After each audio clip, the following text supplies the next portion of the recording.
خطاؤں میں مبتلا ہو جائے تو اسے مایوس نہیں ہونا چاہیے۔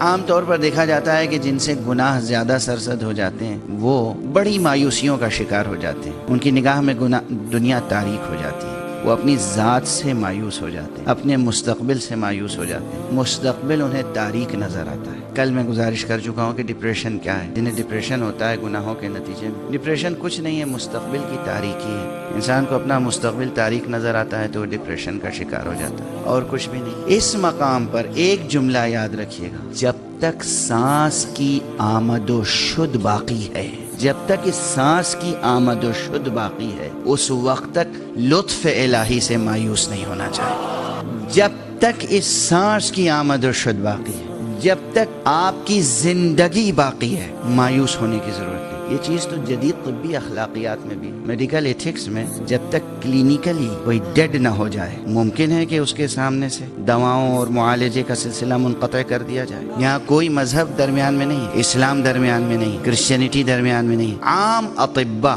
عام ڈاکٹر سے پوچھئے کہ اگر معلوم ہے کہ کوئی شخص کینسر کا مریض ہے، شدید درد ہے، تڑپ رہا ہے، کیا ممکن ہے کہ اسے زہر کی سوئی لگا دی جائے؟ معلوم ہے کہ کینسر ہے، آخری مرحلے میں ہے، لیکن جب تک وہ سانسیں لے رہا ہے اس وقت تک اسے جرعہ موت نہیں دیا جا سکتا۔ یہ کس کی آواز ہے؟ یہ تمام ڈاکٹرز کیا شریعت کے پابند ہیں؟ یہ انسانی فطرت کی آواز ہے، یہ انسانی فطرت کی آواز ہے کہ جب تک کوئی مریض زندہ ہے، باقی ہے، سانسیں آ رہی ہیں، اس وقت تک آپ اسے موت نہیں دے سکتے، قتل نہیں کر سکتے۔ اگر کہیں کسی ہاسپٹل میں ایسا کوئی واقعہ پیش آ جائے، پورے ہاسپٹل کے اوپر کیا قیامت آ جائے گی، عدالت میں کیس پہنچ جائے گا، پولیس کیس بن جائے گا۔ یہ شریعت کے نقطہ نظر سے نہیں ہے، یہ انسانی فطرت کے نقطہ نظر سے ہے۔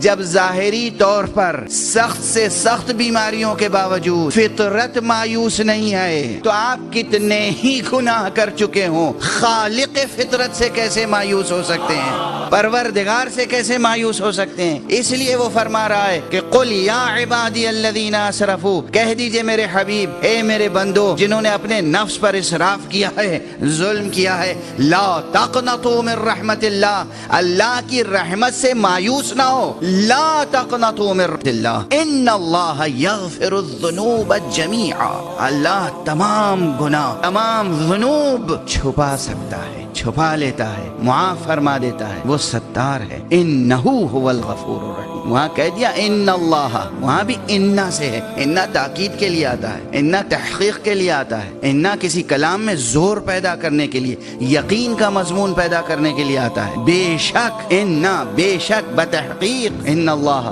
یغفر الذنوب جمیعا، خدا تمام ذنوب کو بخش دیتا ہے۔ اور اس کے بعد پھر کہا گیا انہ هو الغفور الرحیم، اس لیے کہ وہی وہ ہے جو غفور الرحیم ہے۔